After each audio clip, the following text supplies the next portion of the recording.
मैं हूं अनिल सोले, आप देख रहे हैं जनमत आवाज़। आज माननीय कांशीराम साहब का परिनिर्वाण दिवस है, क्योंकि आज माननीय कांशीराम साहब हमारे बीच में नहीं रहे थे।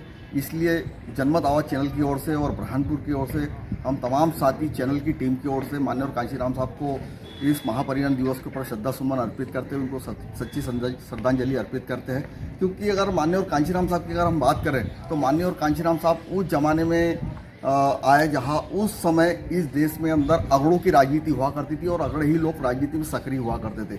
लेकिन माननीय कांशीराम साहब जब आए, DS4 बनाया, बामसेफ बनाई, फिर बहुजन समाज पार्टी 1984 बनाई। तो बहुजन समाज पार्टी बनने के बाद इस देश के अंदर के समीकरण कुछ इस तरह से हो गए कि अगड़े और पिछड़ों की और माइनॉरिटी, SC ST OBC, धार्मिक अल्पसंख्यक, तमाम जो राजनीतिक पार्टियां थी उनके समीकरण उस पर घूमने लगे। आज इस चर्चा के लिए हमारे साथ में बिस्मिल्लाह खान साहब है, जो बहुजन समाज पार्टी के वरिष्ठ नेता भी है और अच्छे वक्ता भी है। सर, इस बारे में आपकी क्या प्रतिक्रिया है?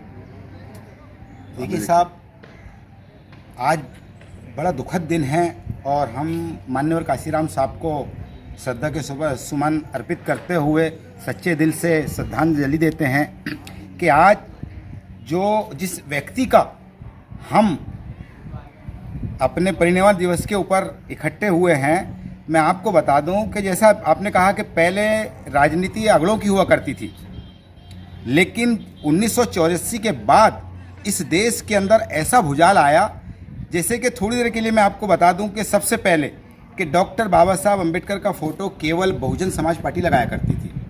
लेकिन जैसे ही बहुजन समाज पार्टी ने डॉक्टर बाबा साहब अम्बेडकर का फ़ोटो लगाना शुरू किया तो सारी पार्टियों को बाबा साहब याद आने लगे, हर पार्टी के बैनर के ऊपर बाबा साहब छाने लगे। तो ये देन मान्यवर कांशीराम साहब की और उनकी मेहनत की थी। एक बात और मैं आपको बता दूं कि शिवाजी महाराज का फ़ोटो केवल शिवसेना लगाया करती थी, लेकिन वो दूसरे हिसाब से लगाया करती थी। लेकिन जब मान्यवर कांशीराम साहब ने शिवाजी समझाया और जब हम शिवाजी का व्याख्यान करने लगे, शिवाजी की बातें लोगों तक के पहुंचाने लगे, तो आज शिवाजी महाराज का फोटो भी सारी पार्टियां लगाने लगी है। तो ऐसी जो मुख्य बातें जो है आज इस देश के अंदर, जैसे कि अगड़े और पिछड़े, जब से बहुजन समाज पार्टी मार्केट के अंदर आई 1984 के बाद से, पहले SC ST को इकट्ठा किया, OBC को इकट्ठा किया, जब सारे की सारे लोगों को मान और सम्मान मान्यवर कांशीराम साहब देने लगे, तब देखो तो दूसरी पार्टियां भी जो अगड़ों को लेकर चलती थी, जिनका अगड़ों पर राज था, आज पिछड़ों का राज आना चालू हुआ है और वो केवल मान्यवर कांशीराम साहब की वजह से हुआ। मान्यवर कांशीराम साहब का एक अक्सर वो जो नारे हुआ करते थे, तो नारे इस प्रकार से हुआ करते थे कि लोगों के दिमाग पर और दिलों पर ऐसा घर कर लिया करते थे। नारा था, वोट हमारा राज तुम्हारा नहीं चलेगा, जिसकी इतनी संख्या भारी उसकी उतनी भागीदारी, बहुजन जागेगा, तमाम लोग आगे बढ़ेंगे सत्ता पर, तमाम ऐसे जो नारे थे, उस जैसे जितनी संख्या भारी उसकी उतनी भागीदारी, ये कांशीराम साहब का एक नारा था। और आज तमाम राजनीतिक पार्टियां OBC के मुद्दे को लेकर के भाई इसको इतनी भागीदारी दी, दलित को राष्ट्रपति बनाया, तमाम। तो इस बात को कहीं ना कहीं आप इस प्रकार से आपको लगता नहीं कि ये माननीय और कांशीराम साहब की अब वो जो चीज़ थी आज लोगों तक पहुँच गई और हर आदमी अपने हक और अधिकारों, राजनीतिक अधिकारों की बात करने लगा? ये बिल्कुल आपने सही कहा, क्योंकि अगर मान्यवर कांशीराम साहब इस देश के अंदर ये भागीदारी की बात नहीं चलाते, संख्या की बात नहीं चलाते, और जब ये नारा दिया कि जिसकी जितनी संख्या भारी उतनी उसकी भागीदारी, तो वैसे उन्होंने उनके जीवन काल में, और आज भी ऐसा चला आ रहा है बहुजन समाज पार्टी के अंदर, क्योंकि जिसकी जितनी संख्या भारी उसके हिसाब से उसको टिकट दिया जाता है। अब जब बहुजन समाज पार्टी के अंदर कांशीराम साहब ने इस बात को कहकर गया है, तो आज दूसरी पार्टियां, जब बहुजन समाज पार्टी हिस्सेदारी दे रही है, तो मजबूर हो गई दूसरी पार्टियां कि वो अगड़ों के बजाय पिछड़ों को भी टिकट दे रही है, माइनॉरिटी को भी दे रही हैं और SC ST को भी दे रही हैं। तो ये मेहनत उनकी सफल हुई है। और मान्यवर कांशीराम साहब भारत के अंदर नेता तो बहुत हुए, लेकिन एक वाहिद मान्यवर कांशीराम साहब है जिन्होंने अपने बलबूते पर साइकिल की यात्रा, हजारों किलोमीटर साइकिल की यात्रा करके इस संगठन को खड़ा किया है। इसीलिए तो नारा दिया है कि कांशीराम तेरी नेक कमाई, तूने सोती कौम जगाई, कौम जागी है, इसीलिए अब इनकी नींद हराम हो गई है। आज बुरहानपुर का उदाहरण ले लीजिए, खंडवा लोकसभा का उदाहरण ले लीजिए कि यहाँ अगड़ों के अलावा किसी को टिकट मिलता नहीं था, लेकिन आज पिछड़े को टिकट देने के लिए मजबूर हो गई है भारतीय जनता पार्टी। तो ये देन भारतीय जनता पार्टी की नहीं है, ये देन मान्यवर कांशीराम साहब की है। ये बात तो बिस्मिल्लाह भाई आप सही कह रहे हो, क्योंकि इस देश के अंदर अगर देखा जाए खंडवा लोकसभा की सीट को लेकर, खंडवा लोकसभा सीट में अभी तक के जितना भी रिकॉर्ड हुआ है, अरुण यादव ओबीसी को छोड़कर तमाम पार्टियों ने किसी पिछड़ों को टिकट नहीं दिया। ये पहली बार खंडवा लोकसभा से भी ज्ञानेश्वर पाटिल को टिकट मिला है। जैसे आप ये कह रहे हो कि ये मान्य और कांशीराम का संघर्ष है, तो तमाम जैसे अगर ये देखें कि कांशीराम साहब ने काफ़ी संघर्ष किया, साइकिल यात्रा निकाली पंजाब से, लेकिन अब जैसे मान्य और कांशीराम साहब ने कहा था कि मैं बौद्ध धर्म ग्रहण करूँगा, लेकिन इस बात में जब उनका अंतिम संस्कार हुआ तो बौद्ध पद्धति हुआ। लेकिन ये मान्य और कांशीराम वो बौद्ध भिक्षु है जो एक बार अपने घर से तो निकले लेकिन दोबारा फिर घर पे नहीं गए। इस पर आपकी क्या प्रतिक्रिया है? देखिए, ये बात आपने कही बहुत सही है और ये लोगों तक के पहुंचना चाहिए। बौद्ध धर्म स्वीकार करूंगा ये उन्होंने कहा था, लेकिन एक जीवन के कुछ पल ऐसे आए कि वो उससे पहले बाकी वो चलते थे सिर्फ बौद्ध धर्म के ऊपर, और यकीनन जैसे बौद्ध भिक्षु घर के बाहर निकलते हैं तो वापस घर नहीं जाते, वैसे ही मान्यवर काशीराम साहब जब घर के बाहर निकले, इतनी बड़ी बात मैं आपको बताऊं कि जब उनके पिताजी का देहांत हुआ मान्यवर काशीराम साहब का, तो वो एक जगह सभा के अंदर जा रहे थे। उनको जब खबर लगी तो उन्होंने कहा कि मेरे पिताजी के 4 बेटे उनको 4 कंधा लगा देंगे और उनके अंतिम संस्कार कर देंगे, लेकिन मैं जिस समाज के लिए जा रहा हूँ, जो समाज परेशान है, पीड़ित है, शोषित है, दुखी है, लुटा हुआ है, आज उसने एक एक पैसा खर्च करके इतना बड़ा कार्यक्रम अरेंज किया है, अगर मैं वहाँ नहीं पहुँचूंगा तो वो सारा की सारा पैसा जो है तो व्यर्थ चला जाएगा।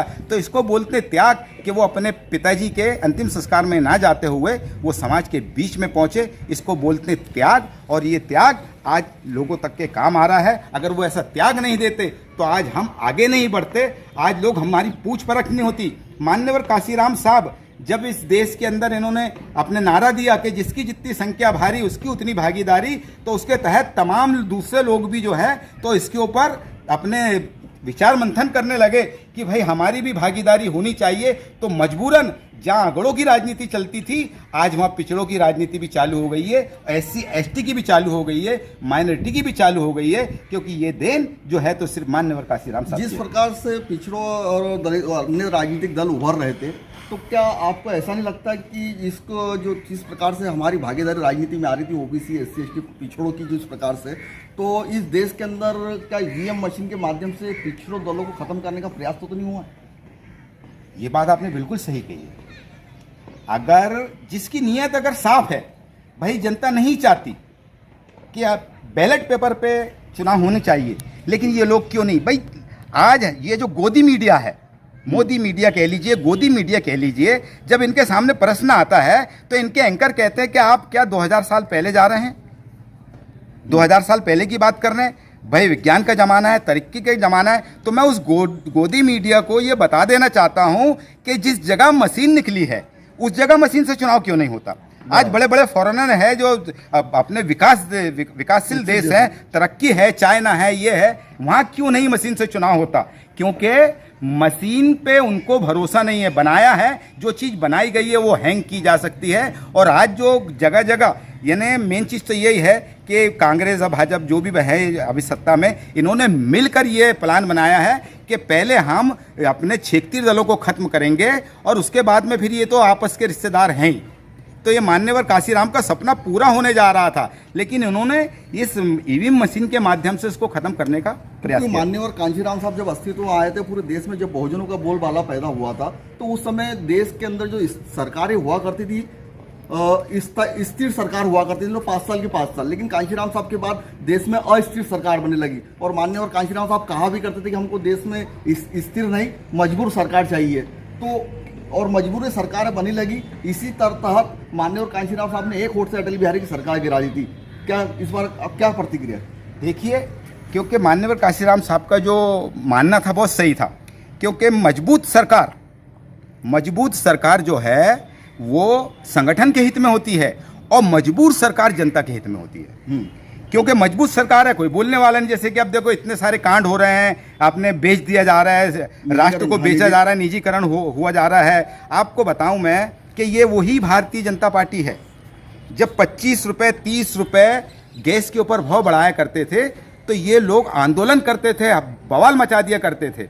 लेकिन आज इन्होंने पूरी की पूरी सब्सिडी खत्म कर दिया है, लेकिन आज कोई आवाज़ उठाने वाला नहीं है। बराबर। तो मकसद कहने का क्या है, ये क्यों है कि इनको किसी का डर नहीं है, इनकी मजबूत सरकार है। अगर ये सरकार मजबूर होती तो कोई ना कोई इनकी टांग पकड़ के खींच लेता।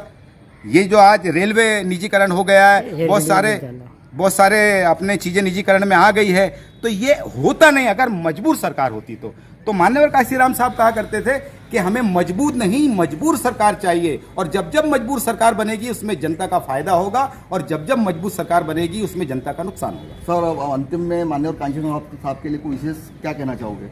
देखिए, मेरा तो समाज से, चाहे वो किसी भी दल में काम करते हों, ओबीसी, एससी, एसटी, माइनॉरिटी के लोगों को आज सच्चे दिल से मान्यवर काशीराम साहब को श्रद्धांजलि अर्पित करना चाहिए। और उन्होंने जो कहा है, उनकी वजह से आज जो फायदा हो रहा है, जो मान और सम्मान मिल रहा है, लोग तोलने लगे हैं, तो कम से कम मान्यवर काशीराम साहब के बताए हुए रास्ते पर चलकर इस देश के अंदर जो है तो बहुजन हिताय बहुजन सुखाय की सरकार बनाने के अंदर सहयोग करना चाहिए और बहुजनों के लिए लड़ना चाहिए। बहुजन बोले तो बहुसंख्यक समाज, एससी, एसटी, ओबीसी, माइनॉरिटी, ये सब मिलाकर बहुजन समाज होता है।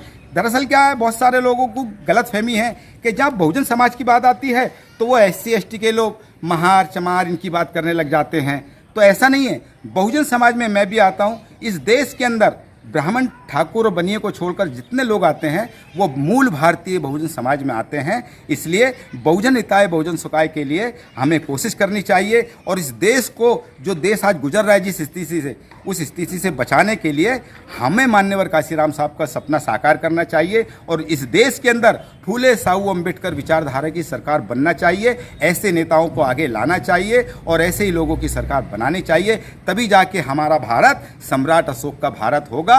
अन्यथा भारत नष्ट होने के कागार पे है। इस देश के अंदर भाई भाई से लड़ रहा है, जातिवादी दंगे, धार्मिक दंगे, क्योंकि चुनाव पहले विचारों पे लड़े जाते थे, मुद्दों पे लड़े जाते थे, लेकिन आज की तारीख के अंदर अगर चुनाव लड़े जा रहे हैं तो सिर्फ धर्म पे लड़े जा रहे हैं। ये खत्म होना चाहिए। ये भारतीय संविधान का अपमान है। भारतीय संविधान को बचाने के लिए हमें फूले साहू अम्बेडकर विचारधारा को आगे बढ़ाना होगा और उसके विचारों को सरकार बनाना होगा। धन्यवाद। बिस्मिल्लाह। अभी हमारे आज चर्चा में थे मान्यवर कांशीराम साहब के परिनिर्माण। आज हमने मान्यवर कांशीराम साहब के महापरिनिर्वाण दिवस के उपलक्ष्य में करी, क्योंकि मान्यवर कांशीराम की इस परिनिर्वाण दिवस के उपलक्ष्य में इतना ही कहना चाहेंगे, कांशीराम तेरी सोच पर पहरा देंगे हम ठोक कर। क्योंकि एक शब्द है, मुझे एक शेर अक्सर याद आता है कि कर सको तो अपनी वाणी में असर पैदा करो, कर सको तो अपनी वाणी में असर पैदा करो, कि हवा का रुख मोड़ दो, असर पैदा करो। अगर इस देश में जीना है साथियों मान सम्मान से, तो घर घर में एक अम्बेडकर और कांशीराम पैदा कर दो। मैं अनिल सोले, सहयोगी साथी सुरेश वानखेड़े के साथ में देखते रहिए जनमत आवाज़।